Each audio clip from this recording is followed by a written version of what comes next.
It was the first cold night of October, and the fog rolled in thick over the town of Hollow Creek, so dense that the streetlights barely pierced through. The fog had always been a common autumn occurrence, but tonight it felt different, heavier, more sinister. I was driving home from work, the radio barely audible over the hum of my car's engine. The fog clung to the road like a living thing, twisting around the tires and making every turn feel more dangerous than the last. I knew the streets of Hollow Creek well, but that night they seemed foreign. As I approached the outskirts of town, the fog thickened, forcing me to slow down to a crawl. My headlights barely cut through the dense gray wall ahead. And then, as I rounded a bend near the old cemetery, I saw it. A figure standing by the side of the road. It was an old woman hunched over with a long black shawl draped over her shoulders, her head tilted down as if she were staring at the ground. Her silhouette was barely visible, but something about her presence sent a chill down my spine. She didn't move. She didn't signal for help. She just stood there.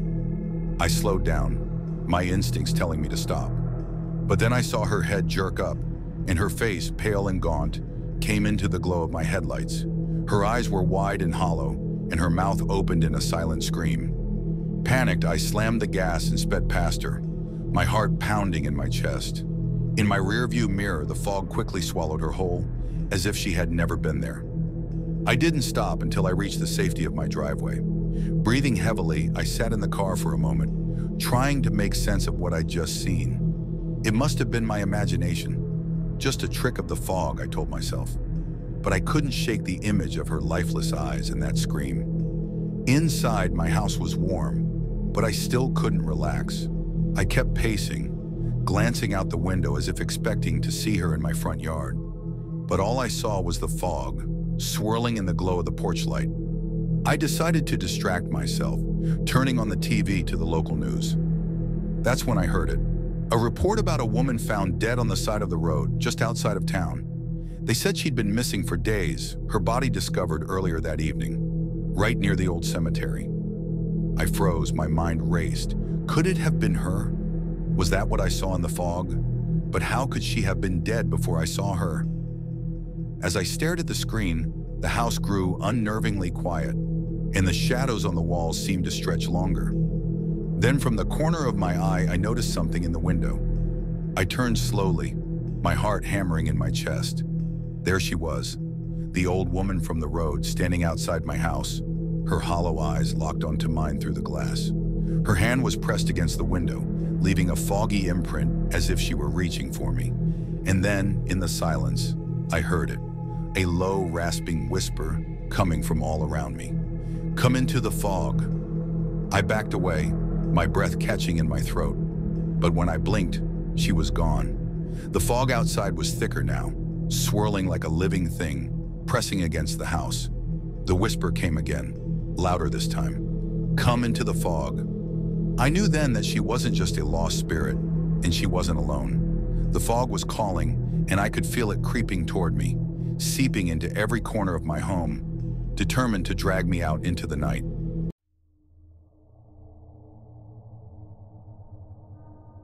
It was a cold, rainy night in late October, and the train station was nearly empty. I sat on a damp wooden bench, clutching my coat tighter against the chill. The air smelled of wet concrete and rust, and the distant hum of the city felt miles away. It had been a long day, and I just wanted to get home. The old clock above me ticked loudly, each second echoing through the desolate platform. The last train of the night was due in 5 minutes, but the fog rolling in from the tracks made it hard to see much of anything. I checked my watch again, 11:47 p.m. The train was late. I looked around, seeing only a handful of other passengers scattered along the platform, their faces half hidden by the mist. An elderly man sat with a newspaper on his lap, staring blankly at the tracks. A young couple stood huddled under an umbrella, whispering to each other. Further down the platform, I noticed a figure standing completely still, too far away for me to make out any details. The fog thickened, curling around the lampposts like ghostly fingers. I could hear the distant rumble of the approaching train, but it was taking its time, creeping slowly through the mist as if it didn't want to arrive. Finally, the headlights cut through the fog, and the train rolled in with a low, metallic screech. The doors hissed open, and I stepped inside, grateful to escape the cold. The carriage was empty, except for a single person sitting at the far end. I made my way down the aisle and took a seat a few rows away from the other passenger, who sat motionless, their head turned toward the window. The train jerked forward, and I settled in for the short ride home. The steady rhythm of the wheels on the tracks was almost soothing, but something felt wrong. I glanced over at the other passenger. They hadn't moved an inch since I boarded. From what I could see, they were wearing dark, tattered clothing, and their face was obscured by the collar of a heavy coat. The longer I stared, the more uneasy I felt. There was something off about the way they were sitting, too rigid, too still. I turned back to the window, trying to shake the feeling, but the sense of dread only grew. The fog outside was so thick that I couldn't see anything beyond the glass. It felt like the train was moving through a void, and we were the only two people left in the world. Minutes passed in tense silence, and then I heard it, a faint whisper so quiet I almost didn't catch it. I turned my head, straining to listen, but the sound seemed to come from nowhere. It wasn't a voice exactly, more like a breath, a sigh, something soft and unsettling. The train jolted and the lights flickered. My heart leaped into my throat.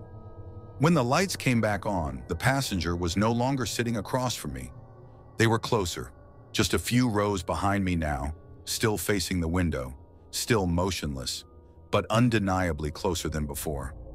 I froze, gripping the edge of my seat. My breath felt shallow, my pulse racing. There was no sound, no footsteps, no rustle of clothing.